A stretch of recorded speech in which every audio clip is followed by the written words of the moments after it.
What is going on, everybody? Bobby Five. I'm going to be doing this first look solo, but she should be here later for live. It was an interesting night last night. I was a little ticked off. There was a couple of injuries and a couple of foul trouble things that got me into trouble. I really wish I would have done what I thought to do, and that's really just like wait on the late games. Obviously, I didn't have enough Tyler Hero, but congratulations to those of you guys who did. That was pretty much a big piece that you needed. Had a lot of other really good stuff. Just takes a lot to win these days in the NBA, especially when you're playing the giant lotteries and whatnot. But yeah, I know Sheets had a decent night, so shout out to him for that. With that said, we'll jump into tonight's slate. We're going to go game by game, maybe do a build. I loaded the lineups I'm playing tonight just for what it's worth. This is what I'm doing. I'll end up with like 50 in that zone, 155, 1555. Not going crazy, but just sort of a normal night for me. All right, so we're gonna go and we're gonna go game by game here and start things off. So first off, Indiana at Orlando. I think there's a lot of arguments to be made for a lot of these guys. It's a good game, should be tight. It's a bump up spot for Orlando, so I'd like to get a run back because I think I am gonna play something over there. And I'm just getting notes in here about players who are available tonight. So we're still finding stuff out. Remember, it's a first look podcast. We don't know what's happening yet for sure. Yeah, I think Turner is a reasonable play, and I'm in on gambling on Halliburton. I know he's had some up and down games. I know it's been a while now with him like that, but we saw 65 last time out there against New York. We know that ceiling is there, so I do like Halliburton quite a bit. I'd like to get over the field on that. I also think Mathurin is making a turn. It's just his price is getting a little bit tricky to play him at this price. But he put up 56 in the last game, and he put up 30 or more in 6-7 straight games. So I think Mathurin and Halliburton are solid, even against the Orlando, who's not the fastest paced team in the world. Ben Shepherd should be starting tonight. I don't think we have to do anything there. I think that it's more the Mathurin play that appeals to me. And then one guy who doesn't project all that well I guess he's projecting okay, is Siakam. So I'm actually interested in all three of those guys, but especially Halliburton and Mathurin for me at this moment, I think are interesting. And definitely don't mind getting to Siakam a little bit as well. That's pretty much all I have from the Indiana side for right now. On the Orlando side, the Mo Wagner getting love after he got extra run last night, I think I'd go right back to Batadze. I think this is a very clear spot where look, everybody got burned by him last night. He didn't have the right kind of game. It was also a blowout, another blowout. Should this game stay close and he saved his minutes last night, I think that we got Batadze in here at, you assume he plays like 28 minutes maybe? Where do we have him at right now?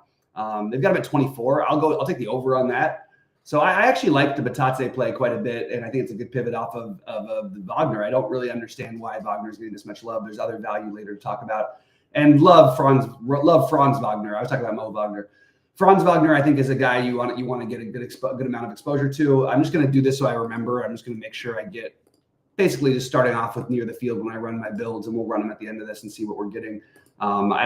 I just want to make sure I have some Halliburton. I want to make sure I have some Mathurin. I want to make sure I have a little Siakam, and we will probably move on after that. I don't really know what to do we got Suggs at 7,300. We've seen him put up a ceiling. It is a great matchup, so I'd like to get a little bit more exposure over here. I don't know about Isaac on the back-to-back. Yeah, nothing that really. I thought I'd like Indiana a little bit more. I think I might go and just make sure I have some Batadze. But I think that's an interesting play right off the bat that we can go after. All right, jumping over to Chicago and New York. Remember, these games are spaced out by 30 minutes, so we might not have all the news by the time the first game locks. Jalen Smith's still questionable. The Bulls with everyone healthy. Look, they play the fastest pace in the NBA. It's a good spot for the Knicks. I am having trouble deciding which Bulls, if any, I'd want to play, and I don't really have anybody at first look that stands out. I think you could definitely take a shot with Levine. This is a fair price for him, but we've seen him basically get a little bit less usage than Kobe White the last couple games. But his minutes are back up. It is, they had last night off. He played 35 the game before that. I think that Levine is probably the highest level of interest, but I'm not like overwhelmingly excited about it. I'm just going to put a little 2 because he's the only one I have here. And I definitely have interest in some of these Knicks, even though they don't project like incredibly well. I think this is a great Josh Hart matchup. Make sure we get some of that. I almost am considering making him a core play, but not quite there. I also think Towns been awesome. Why not go right back to it? I actually think all these guys. Look, it's a huge bump up for OG. I'm doing it by ROI to answer that XXX question. I'll show you how I'm doing my builds right now, when we're done. But again, I'm gonna edit and tweak a lot of things before later. This is just gonna be sort of a first run look. I think all these guys you want to have some exposure to.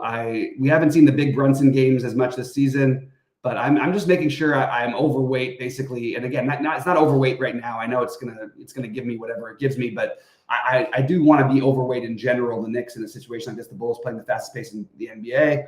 Obviously, some blowout risk, but the Knicks are on a back-to-back, so it's a little bit of a downgrade for them.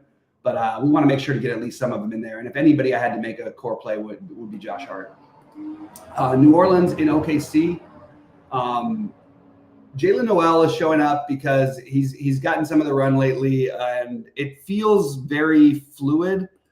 I'm not sure what I want to do with this one, if anything. I don't know that we need that value. Brandon Ingram is totally fine.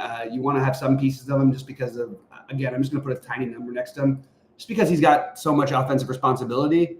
But this is not a good matchup against a team that they play fast, but it's one of the best defensive teams in the league. They're probably going to get smoked, which brings Noel, I guess, back into play. Maybe I will throw 2% at him right now. Trey Murphy, we just haven't heard anything more about him getting more minutes. The second he does, we'll start playing him like crazy. But it's 25 minutes in the first game. I'm guessing it's going to be between 24 and 28 today. So it's going to be tough to play him. So, look, they're short on guys, so it seems like we would have some stuff, but I don't think we're going to in this particular matchup. And OKC, one of the biggest favorites of the season in this game, 15.5 or 14.5, excuse me, as of this morning. Cason Wallace is 3,500. I think that's a very reasonable value piece. I'm just going to put a little 10 next to it. Isaiah Joe at 45 is a little less appealing, but still interesting enough for me to take some shots on. I don't really love the idea of playing Shea in a game they probably win by a bunch, but maybe he's the reason they do. And maybe we should just make sure we have some Shea and some Jalen Williams every night while we don't have Chet Holmgren until they raise their prices enough. Dort, Wiggins, I feel very wish-washy on the rest of the pieces. I'll probably fine-tune my thoughts a little bit before we go live later. Boston in Brooklyn. Boston coming off of a tough loss last night against Atlanta. I am having a hard time getting to anything here, but I'm certainly not going to fault anybody for it. Brooklyn's been pretty feisty this year, like surprisingly. And you have, Boston's an 8.5-point favorite in Brooklyn. You could talk me into Peyton Pritchard. You could talk me into Jalen or Jason, but I just think that with everybody playing as of right now, I'm probably on the outside looking in for Boston tonight and not going to be getting there very much. Same thing goes for Brooklyn, I think. What I will say is that these projections of Ben Simmons are a joke. And I think this is, I said it the other night, we ended up with he only played 22 minutes, still put up 32 fantasy points. I mean, look at his game log, even in these limited minutes, 37, 21, 28, 32. 4,800 seems very reasonable. I'm happy to take a stand and take some shots on Ben Simmons against the Celtics here tonight. They also, always foul trouble risks and whatnot, but he's also got he's got a high ceilings, and we'll see if Finney Smith plays and what that does to the projections later on today. I also am always the one to take shots on Cam Johnson. So just sort of getting, little pieces of everybody. Going to let it mostly build itself for the first look, but we'll fine tune it a little bit later. Cleveland in Philadelphia. Boy, Cleveland, what a start, man. Even when they looked like they were down and out the other night, they bounced back. Good for them. I like this team a lot, and I think they're putting some pieces together. I think they are a legit title contender, and I don't think that may sound shocking now, but I actually thought it before the season, and I think that nothing's changed for that. I like Mobley here. I like Mitchell, and I like Garland, but I don't feel overwhelmingly like going overweight. Just going to make sure I get some of each of them, and that's pretty much my level of interest. I don't mind if anybody wants to take a shot with Karis LeVert. If you get him at low ownership, there's certainly enough upside to play him here. But at first glance, not getting there myself. I am not understanding this projection on Andre Drummond, why he's projected at 40. 40 feels like a very hefty number. Remember, I think that number's going to come down. Just keep an eye on it. They've got him at 40. Goldie's got him at 33. I agree with Goldie on this one. So I am not on this train for Drummond tonight. I actually like the Yabusele, and I think that SaberSim is actually a little closer than Goldie's projections are on that one. I like this the Yabusele play tonight. I mean, we've seen him already without Embiid a few times. He's flashed enough upside. I think this is one I definitely want to have exposure to. So I'm just going to make sure I get something and before we run our first builds and run the contest sims. Jared McCain definitely has played well enough to where we want to get exposure. Now, the problem is Lowry's starting. McCain's still playing enough minutes. They're actually playing quite a bit of minutes together. McCain has put up, 25, 34, and 30 in his last 3 games. I am totally good with taking, with being like at or near the field on him. Again, I don't want to over commit to my minimum exposures. That's why I'm just doing light touches for first look, unless it's a guy I want to make a core play. But I'm thinking about Yabusele as being somebody I could definitely. Yabusele and McCain are 2 guys you can use as value pieces tonight. There's a lot of value pieces to talk about, but those are 2 that definitely stand out a little bit. Clippers in Houston. Okay, can we do it? I'd like to be below the field, at least in smaller buy-in stuff. It is Harden back in Houston. Not sure which way that one's going to go, but Harden has the ball in his hands all the time. Houston has been good, and they haven't been good. They haven't been as good as I thought, but they're solid enough here tonight. Yeah, I'm sort of trying to figure out what I want to do with this Harden thing, because the price is what it is. It's 400. We're gonna have some value to spend on guys. It's not like he's smashing it value wise, but the usage is incredible, and the opportunity going back to Houston. Maybe we bump it up a little bit, and we just say, oh, you know what? These revenge things do matter. Clay was 7x last night or 6.5x, whatever it was. Why not? Harden's really the only piece though that I have, and honestly, on paper, nothing looks great from the Clippers side of it. From the Clippers side of it. Other side, we've got Fred VanVleet, who's probably too cheap. I always like playing some Şengün. I think you could make a case on the other side for Zubac, but maybe as a contrarian play, he's been pretty consistently solid, just not putting up those monster games. And Şengün is just awesome. And obviously, he got a boost without VanVleet in the last one. So I want to get exposure, but I don't want to overexpose myself to it. And that's pretty much all I have right now for them. But I'm totally open if we wanted to, talk about Jalen Green a little bit later, Jabari Smith. That's probably as far as it goes. But I'm still open to doing something different. And remember, it's still early. We're going to have some time to play with our lineups. I'm just showing you sort of how I'm running my builds. And I like that the games on DraftKings tonight are stopping at 8 Eastern time. On FanDuel, it's a different slate. I'll talk about that one a little bit later. I haven't focused much on it in the early look. We have all these, young, used to be cheapish pieces in San Antonio. I have interest in San Antonio, so I'm not sure exactly what to do here, because I like the idea of getting a run back, but nothing quite makes sense to me, just point per dollar wise, that I'm going to get anything there. I like San Antonio. I'm going to be well over the field, and he's got a wide range of outcomes. But as we saw the other night, Wembanyama has his highest ceiling as basically anybody in basketball. And I'll answer some questions or whatever once I'm done with the stuff. But Castle, I think, is totally he's been solid, and I want to keep riding that. Champagne, I don't think I want to bet that price, but I might reconsider that one later. Chris Paul has actually been probably a lot better fantasy-wise than people realize this season. But really, it's mostly I say Wemby. It's just such a good matchup. I feel like maybe just for all the relative players, let's just make sure we're a little over the field. You just want to kind of be over the field. Not over the field, but just making sure you have exposure to such an elite matchup. We'll stop it right there though. It's just the pricing is making it a little bit tough. All right, Detroit and Milwaukee. You got Fontecchio just absolutely blowing up the page as being the play. Let's see where Goldie has him at. He's got him a lot lower projection wise, 17%. And usually I move the Goldie and Cheat stuff over, but Cheat hasn't run his yet today. He will a little later today. I still think that it's a Fontecchio, even at the slightly lower number, is just it's a tough one not to make a core play at this price. And we assuming that he does in fact get the role that we expect him to, which would be starting at small forward. I think it's kind of, I don't want to say it's a must play, but early in the day it looks like a screaming value, and you want to probably have somewhere with the field on that one. Just because, there's some value. When value hits 7x plus and you don't have that many guys in that range, I think it's just worth it. Both Cade and Ivy are kind of interesting to me here tonight. Look, we have no reason to give Milwaukee the amount of respect that we used to. So Milwaukee might be, this is a game where they usually would be like a 15-point favorite. They're a 6.5-point favorite, especially with no Lillard. So, and we're going to have pieces from Milwaukee. So I like the idea of getting other pieces here. I want to at least make sure I get something in my first builds, just so I can sort of sort things out and go from there.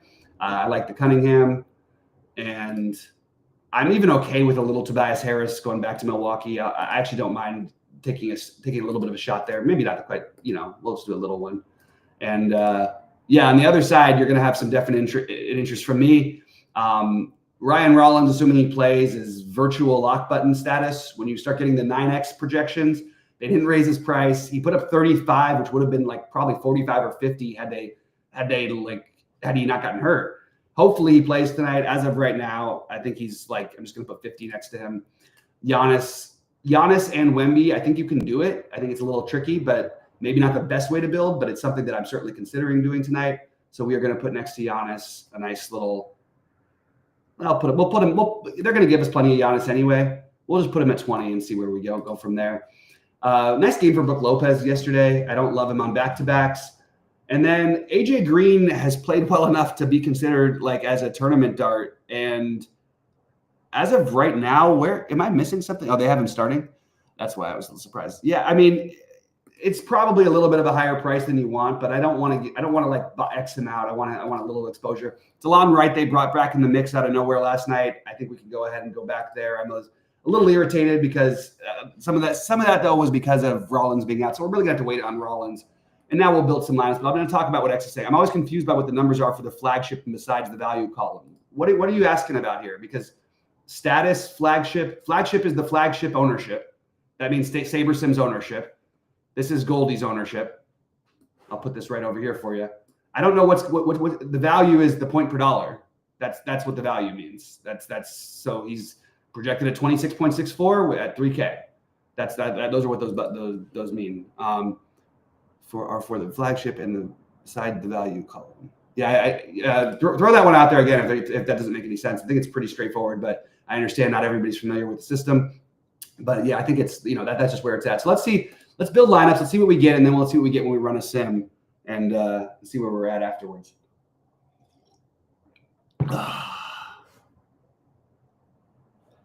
All right, it's gonna take us just a minute. We're gonna run a sim. And what I might do later on today is I might try to get into more some of the game stacking. I don't see like a full game about stacking, but maybe team stacking. You certainly like want the Knicks tonight just because the matchup is so pure. And maybe a game stack with Indiana or Orlando. The only problem is it being the first game, there may be news that we don't even know that we don't know yet.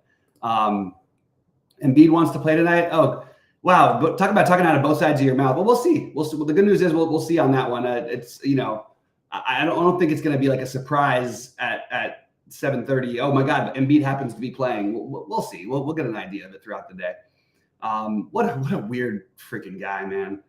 I love Embiid, and I was all on his side. I was in his court, but lately I just feel a little confused by him. So yeah, as you can see, as we expected, getting all the Fontecchio and Rollins, Giannis being the preferred spend up, and then you get down to Franz. A lot of the guys we like. This Drummond thing, you know what I'm going to do? I'm going to make a maximum of 15%. I don't think it makes anywhere near against the best big men in the league. Why are we playing Drummond this much when he wasn't putting these numbers up without Embiid? And we don't know if Embiid's going to even play tonight. He's not supposed to, but according to XXX here, he wants to play tonight. So this is a little bit more along the lines of what I would be likely to get. I like the being overweight the Knicks guys. You can see that I'm sure SaberSim will like it as well. Yeah, you can see the ownership here. Again, only one underneath are in OG and Bridges over on everybody else. I think that makes perfect sense. It's such a good matchup. And yeah, I think this as a first run makes plenty of sense to me. I might up my Wembanyama shares a little later, and I might try to get some Wembanyama with Giannis. The one I'm going to have to figure out later is Halliburton and whether I want to play Halliburton on the other side of Franz or somebody. I think there's an argument for game stacking that one. As you know, look, game stacks won the money last night. So it allowed the Detroit guys to catch up and get there and allowed Hero to go even a little further, which he already had a huge number in regulation because of his down the stretch threes in the fourth quarter. But this is sort of roughly what I'd be getting at as a first build. And that's for the tournaments I mentioned. 450 in the lottery, 49 in the lottery right now. One in the 555, one in the 55. And that's sort of what it's given you, and I don't disagree with it right now. I'm gonna take a little look and see if we can find some other places to get different. But that's sort of where I'm at. I want to look at the Batatse thing. Let's see what happens if we up Batatse's numbers a little bit. And I'm just gonna take a look at what Goldie's got him projected at. He's got him at 25 fantasy points. That's his ownership. I think that we could go a little higher on this. Let's go. Let's do that. And that's a play that I like as a maybe a low owned thing that we could use later on to get a little bit different. So yeah, still, no matter what, you're going to get the Rollins, Fontecchio. I totally understand the Wagner guy's just crushing right now, and he's again they're blowing everybody out. Imagine if a game stays close, he might put up like 70. Then you've got Giannis, Towns. I like all of these plays. I'm good with all of it. Casey Wallace is not one I think you absolutely have to, but you certainly could. Anyway, that's a first look. We'll be live at I think we're going to try to start doing 5:30 Eastern time, not 6, but I'm still going back and forth with Sheets on that. So I'm going to double check with him later today, and we'll let you guys know. Anyway, we appreciate all you guys for tuning in. Please like and subscribe, and please check out the site. I mean, we're offering everything that SaberSim is offering for basically a couple dollars more. It has all of my content, all of Rody's content, all of Goldie's content, all of Goldie's projections, Sheets' projections, which have been like the nuts. Especially they're easier to use in sports other than basketball, but they work for that too. But I really would encourage it. I think we have some of the best deals out there in the market, and would love to have you be a part of it. So